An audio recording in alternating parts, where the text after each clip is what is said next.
Oh, welcome into another unboxing with Super Heroclix. Today we have the Con LE Superior Spider-Man. I know this was spoiled a while back already, but I figured we'll go ahead and open this up and kind of see or re-see what it does. Let me tear through this box really quick. We don't like boxes here at Super Heroclix, if you haven't noticed. But I gotta say, this sculpt looks absolutely amazing. Um, give you a closer look of the actual card here. Looks like it comes, of course, with a Spider-Man TA. Keep in mind, Superior Spider-Man is not Peter Parker, but Otto Octavius instead.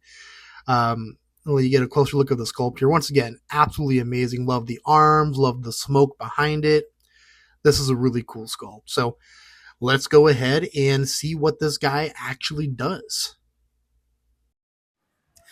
Superior Spider-Man has the Spider-Man team ability: Avengers, Sinister Syndicate, Spider-Man Family, and Scientist keywords.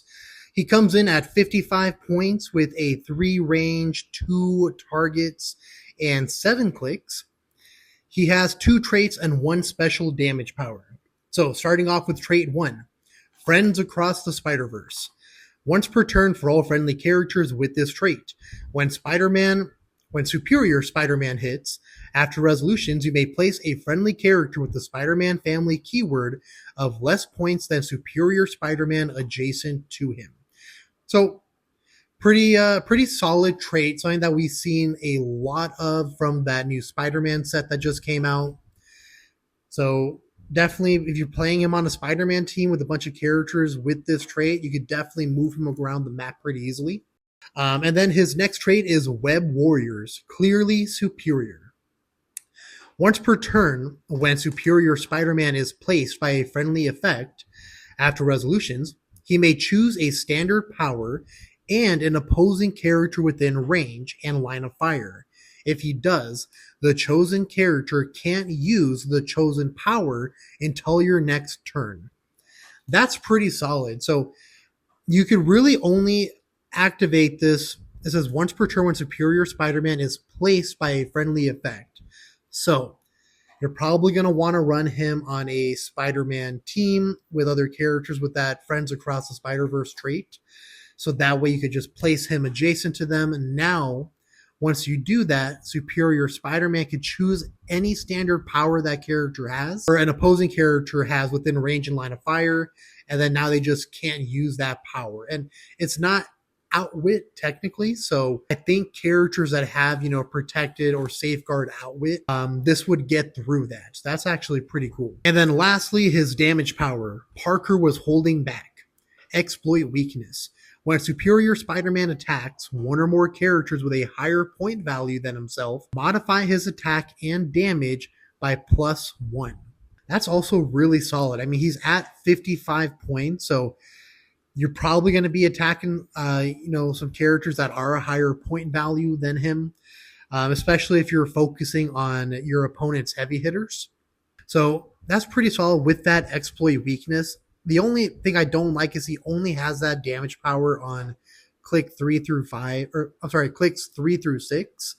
I'm a firm believer that with those special powers, unless it's something specific like a stop click or something like that, you should be able to use it on click 1, because that's what you're paying for. So that sucks that there's a chance that you never get to use that damage power if somebody's able to just hit you right through that. But let's go ahead and get into the ranking. Everyone knows the rules. On a scale of 1 to 10, 1 sucks, 10 is amazing or superior. See what I did there? I'm going to put Superior Spider-Man at a 6.8.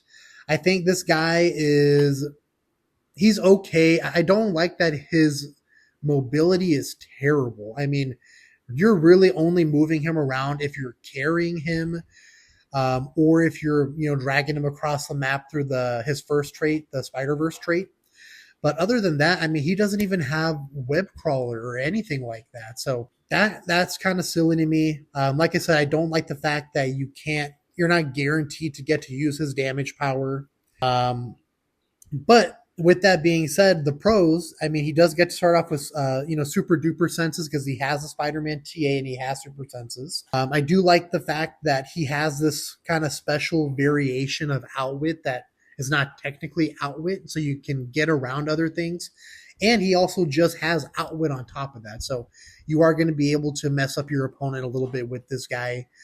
And on the off chance you do get to use that damage power, he has exploit weakness and he's going to get to modify his attack and damage by 1. So on those clicks, he's going to be able to attack you with flurry for 13 for 4 damage with exploit. So that could be pretty nasty. But yeah, that's where I rank him. Let me know if you guys agree. If there's anything maybe you would change about Superior Spider-Man like I would, giving him some sort of better mobility. But until next time, thank you for joining and watching another unboxing with me with Super Heroclix, and keep on clixing.